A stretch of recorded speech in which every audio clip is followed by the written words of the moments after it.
Friends, ഇന്ന് നമ്മൾ Pythagoras theorem അഥവാ പൈതഗോറസ് സിദ്ധാന്തത്തെ പറ്റിയാണ് പഠിക്കാൻ പോകുന്നത്.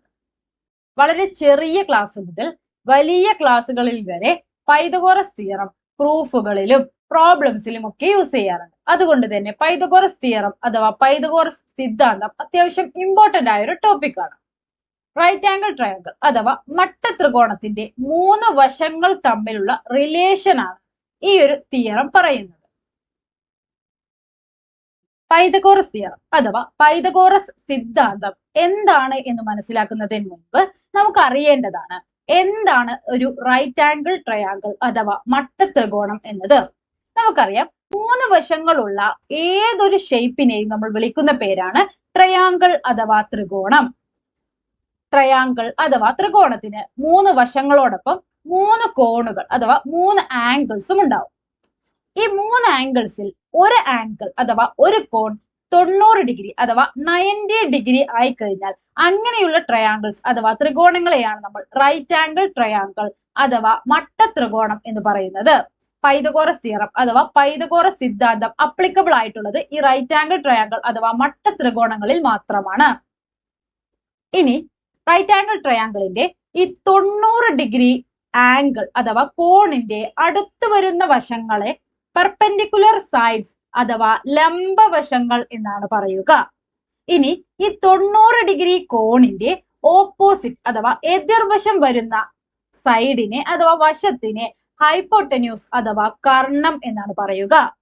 പൈതഗോറസ് തിയറം അഥവാ പൈതഗോറസ് സിദ്ധാന്തത്തിൽ ഈ പെർപെൻഡിക്കുലർ സൈഡ് അഥവാ ലംബവശങ്ങളെ നമ്മൾ എ ബി എന്ന ലെറ്റർ കൊണ്ടാണ് സൂചിപ്പിക്കുക.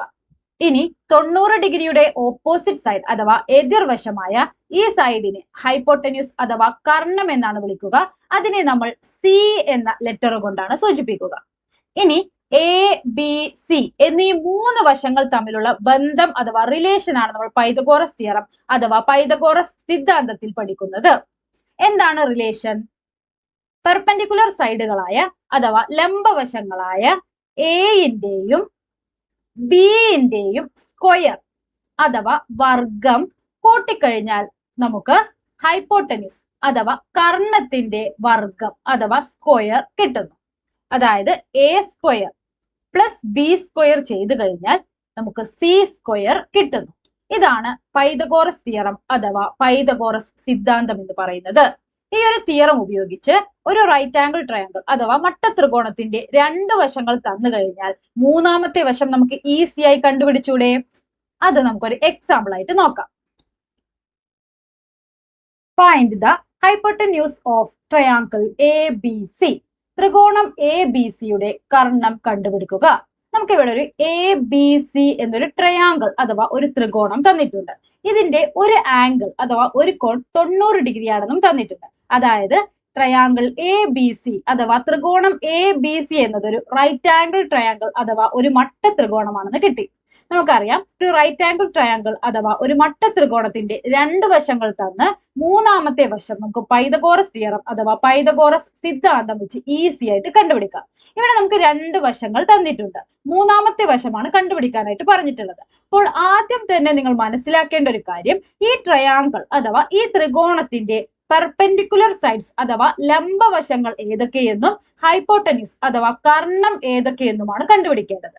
ഇവിടെ ട്രയാങ്കിൾ എ ബി സിയിൽ അഥവാ ത്രികോണം എ ബി സിയുടെ ആംഗിൾ ബി ആണ് 90 ഡിഗ്രിയായി വന്നിട്ടുള്ളത്. നമുക്കറിയാം 90 ഡിഗ്രിയുടെ ഓപ്പോസിറ്റ് വരുന്ന സൈഡാണ് ഹൈപ്പോട്ടന്യൂസ് അഥവാ കർണം. ബാക്കി 2 വശങ്ങളാണ് പെർപെൻഡിക്കുലർ സൈഡ്സ് അഥവാ ലംബവശങ്ങൾ.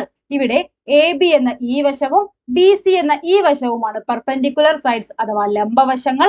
എ സി എന്നതാണ് ഹൈപ്പോട്ടന്യൂസ് അഥവാ കർണം. നമുക്ക് ഇവിടെ കണ്ടുപിടിക്കേണ്ടത് എ സി ആണ്. എങ്ങനെയാണ് കണ്ടുപിടിക്കുക? നമ്മൾ പെർപെൻഡിക്കുലർ സൈഡ്സ് അഥവാ ലംബവശങ്ങളെ നമ്മൾ സ്മോൾ ലെറ്റർ എ കൊണ്ടും സ്മോൾ ലെറ്റർ ബി കൊണ്ടുമാണ് സൂചിപ്പിക്കുക. ഹൈപ്പോട്ടന്യൂസ് അഥവാ കർണത്തെ സി കൊണ്ടാണ് സൂചിപ്പിക്കുക. അങ്ങനെയെങ്കിൽ പൈതഗോറസ് തിയറം പ്രകാരം നമുക്ക് എങ്ങനെ എഴുതാം? A square plus B square equal to C square എന്ന് എഴുതാം. ഇവിടെ എ എന്നത് 3 ആണ്, ബി എന്നത് 4 ആണെന്നും തന്നിട്ടുണ്ട്. ഇനി നമുക്ക് കണ്ടുപിടിക്കേണ്ടത് സി ആണ്. നമുക്ക് കണ്ടുപിടിച്ചൂടെ? എങ്ങനെയാണ്? നമുക്ക് എയുടെയും ബിന്റെയും സ്ഥാനത്ത് 3ഉം 4ഉം ഇട്ടുകൊടുക്കാം. അതായത് എ സ്ക്വയർ എന്നത് 3a² ആവും, ബി സ്ക്വയർ എന്നത് 4a² ആവും. നമുക്ക് കണ്ടുപിടിക്കേണ്ടത് സി ആണ്. ഇനി നമുക്ക് ഈ സി കണ്ടുപിടിക്കാനായിട്ട് ഈ സ്ക്വയറിനെ നമുക്ക് ഈ സൈഡിലേക്ക് കൊണ്ടുവരാം. നമുക്കറിയാം സ്ക്വയറിനെ ഇക്വേഷന്റെ എതിർവശത്തേക്ക് കൊണ്ടുപോകുന്ന സമയത്ത് സ്ക്വയർ എന്താവും? സ്ക്വയർ റൂട്ട് ആവും. അതായത് ഈ സ്ക്വയർ ഈ സൈഡിലേക്ക് വരുമ്പോൾ റൂട്ട് ആവുന്നു. 3a² പ്ലസ് 4a² എന്നത് എന്താവുന്നു? സി. അതായത് ഇത് സോൾവ് ചെയ്ത് കഴിഞ്ഞാൽ നമുക്ക് ഈ ട്രയാങ്കിളിന്റെ മൂന്നാമത്തെ വശത്തെ നീളം എത്രയാണെന്ന് കിട്ടും. ഇനി ഇതെങ്ങനെയാണ് സോൾവ് ചെയ്യുക? റൂട്ട് അതുപോലെ എഴുതുന്നു. 3ന്റെ സ്ക്വയർ എത്രയാണ്? 9 ആണ്. 4ന്റെ സ്ക്വയർ എത്രയാണ്? 16 ആണ്. Equal to C. Root of 9ഉം 16ഉം കൂട്ടിക്കഴിഞ്ഞാൽ എത്രയാണ്? 25. Equal to C. ഇനി 25ന്റെ റൂട്ട് എത്രയാണ്? 5 ആണ്. അതായത് നമുക്ക് എന്ത് കിട്ടി? ഈ ട്രയാങ്കിളിന്റെ മൂന്നാമത്തെ വശം അഥവാ ഹൈപ്പോട്ടന്യൂസ് അഥവാ കർണം എന്നത് എത്രയാണ്? 5 ആണെന്ന് കിട്ടി. ഇനി നമുക്ക് മറ്റൊരു എക്സാമ്പിൾ കൂടി നോക്കാം. Find the length of A C. A സിയുടെ നീളം കണ്ടുപിടിക്കുക. ഇവിടെയും നമുക്ക് എ ബി സി എന്നൊരു ട്രയാങ്കിൾ അഥവാ ഒരു ത്രികോണം തന്നിട്ടുണ്ട്. ഇവിടെ ആംഗിൾ സി എന്നത് 90 ഡിഗ്രിയാണ്. അതായത് ട്രയാങ്കിൾ എ ബി സി അഥവാ ത്രികോണം എ ബി സി എന്നതൊരു റൈറ്റ് ആംഗിൾ ട്രയാങ്കിൾ അഥവാ മട്ട ത്രികോണമാണ്. അതുകൊണ്ട് തന്നെ നമുക്ക് ഈ ഒരു ട്രയാങ്കിളിൽ പൈതഗോറസ് തിയറം അഥവാ പൈതഗോറസ് സിദ്ധാന്തം അപ്ലൈ ചെയ്യാം. ഫസ്റ്റ് സ്റ്റെപ്പ് എന്താണ്? ഒരു റൈറ്റ് ആംഗിൾ ട്രയാങ്കിളിന്റെ പെർപെൻഡിക്കുലർ സൈഡ്സ് അഥവാ ലംബവശങ്ങളും ഹൈപ്പോട്ടന്യൂസ് അഥവാ കർണവും കണ്ടുപിടിക്കണം. നമുക്കറിയാം 90 ഡിഗ്രിയുടെ ഓപ്പോസിറ്റ് വരുന്ന സൈഡാണ് ഹൈപ്പോട്ടന്യൂസ് അഥവാ കർണം. അതിനെ നമ്മൾ സ്മോൾ ലെറ്റർ സി കൊണ്ടാണ് സൂചിപ്പിക്കുക. ബാക്കി 2 സൈഡുകളാണ് പെർപെൻഡിക്കുലർ സൈഡ്സ് അഥവാ ലംബവശങ്ങൾ. അതിനെ നമ്മൾ സ്മോൾ ലെറ്റർ എ കൊണ്ടും സ്മോൾ ലെറ്റർ ബി കൊണ്ടുമാണ് സൂചിപ്പിക്കുക. ഇവിടെ നമുക്ക് ബിയും സിയുമാണ് തന്നിട്ടുള്ളത്, എ ആണ് കണ്ടുപിടിക്കേണ്ടത്. പൈതഗോറസ് തിയറം പ്രകാരം ഒരു റൈറ്റ് ആംഗിൾ ട്രയാങ്കിൾ അഥവാ മട്ട ത്രികോണത്തിന്റെ 3 വശങ്ങൾ തമ്മിലുള്ള റിലേഷൻ എങ്ങനെയാണ് എഴുതുക? A square plus B square equal to C square. ഇതിലെ സിയും ബിയും നമുക്ക് തന്നിട്ടുണ്ട്. കണ്ടുപിടിക്കേണ്ടത് എ എന്ന സൈഡിന്റെ നീളമാണ്. ഓക്കെ, അപ്പൊ നമുക്ക് ആദ്യം തന്നെ ഈ ഇക്വേഷനിൽ നമുക്ക് തന്നിട്ടുള്ള വാല്യൂസ് എല്ലാം ഇട്ടുകൊടുക്കാം. എ നമുക്ക് തന്നിട്ടില്ല, അതുകൊണ്ട് എ സ്ക്വയർ അതുപോലെ എഴുതുന്നു. ബി എത്രയാണ്? 12 ആണ്. അപ്പൊ ബി സ്ക്വയർ എന്ന് പറയുന്നത് 12 സ്ക്വയർ ഈക്വൽ ടു സി എത്രയാണ്? 13 ആണ്. അതായത് സി സ്ക്വയർ എന്ന് പറയുന്നത് 13 സ്ക്വയർ. ഇനി എ സ്ക്വയർ പ്ലസ് 12ന്റെ സ്ക്വയർ എത്രയാണ്? 144. 12ന്റെ സ്ക്വയർ അഥവാ 12ന്റെ വർഗം എന്ന് പറയുന്നത് 12 ഇൻറ്റു 12നെയാണ്. ഓക്കെ, 12 സ്ക്വയർ എന്ന് പറയുന്നത് 12 ഇൻറ്റു 12നെയാണ്. 12 ഇൻറ്റു 12 നമുക്ക് ഗുണിച്ചു കഴിഞ്ഞാൽ 144 എന്ന് കിട്ടും. ഇനി 13ന്റെ സ്ക്വയർ എന്ന് പറയുന്നത് എന്താണ്? 13 ഇൻറ്റു 13നെയാണ്. 13 ഇൻറ്റു 13 എത്രയാണ്? 169 ആണ്. ഇനി നമുക്ക് കണ്ടുപിടിക്കേണ്ടത് എ സ്ക്വയർ അല്ലേ? എ സ്ക്വയറിനെ മാത്രം ഇക്വേഷന്റെ ഈ സൈഡിൽ നിർത്തി നമുക്ക് ഈ പ്ലസ് 144നെ ഇക്വേഷന്റെ ഈ ഭാഗത്തേക്ക് കൊണ്ടുപോകണം. നമുക്കറിയാം പ്ലസ് 144 ഇക്വേഷന്റെ ഈ സൈഡിലേക്ക് പോകുമ്പോൾ മൈനസ് 144 ആവുന്നു. 169 മൈനസ് 144 എന്ന് കിട്ടും. അതായത് എ സ്ക്വയർ എന്ന് പറയുന്നത് 169ൽ നിന്നും 144 പോയാൽ എത്രയാണ്? 25. അതായത് എ ഈക്വൽ ടു ഈ സ്ക്വയർ അഥവാ വർഗം ഈ സൈഡിലേക്ക് പോകുമ്പോൾ എന്താവുന്നു?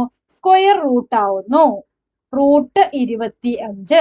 25ന്റെ റൂട്ട് 5 സെന്റിമീറ്റർ ആണെന്ന് നമുക്കറിയാം. അതായത് ഈ ട്രയാങ്കിൾ എ ബി സി അഥവാ ത്രികോണം എ ബി സിയുടെ ഈ വശം എത്രയാണ്? 5 ആണ്. പൈതഗോറസ് തിയറം ഉപയോഗിച്ച് എങ്ങനെയാണ് ഒരു റൈറ്റ് ആംഗിൾ ട്രയാങ്കിൾ അഥവാ ഒരു മട്ട ത്രികോണത്തിന്റെ പെർപെൻഡിക്കുലർ സൈഡ്സ് അഥവാ ലംബവശങ്ങൾ കണ്ടുപിടിക്കുക എന്ന് മനസ്സിലായില്ലേ? ഇത്രയും കാര്യങ്ങളാണ് പൈതഗോറസ് തിയറം അഥവാ പൈതഗോറസ് സിദ്ധാന്തം എന്ന ടോപ്പിക്കിൽ നമുക്ക് പഠിക്കാനുള്ളത്. വളരെ സിമ്പിൾ ആയിട്ടുള്ള ഒരു തിയറം ആണെങ്കിലും ഒരുപാട് പ്രോബ്ലംസിൽ നമുക്ക് ഇത് യൂസ്ഫുൾ ആയിട്ട് വരുന്ന ഒരു തിയറം കൂടിയാണ്. വളരെ ഇമ്പോർട്ടന്റ് ആയിട്ടുള്ള ഒരു തിയറമാണ്. എല്ലാവർക്കും ഈ വീഡിയോ മനസ്സിലായെന്ന് വിചാരിക്കുന്നു. അടുത്ത വീഡിയോയിൽ അടുത്ത ഉപകാരപ്രദമായ മറ്റൊരു ടോപ്പിക്കുമായി നമുക്ക് കാണാം. Stay tune for next video. Thank you.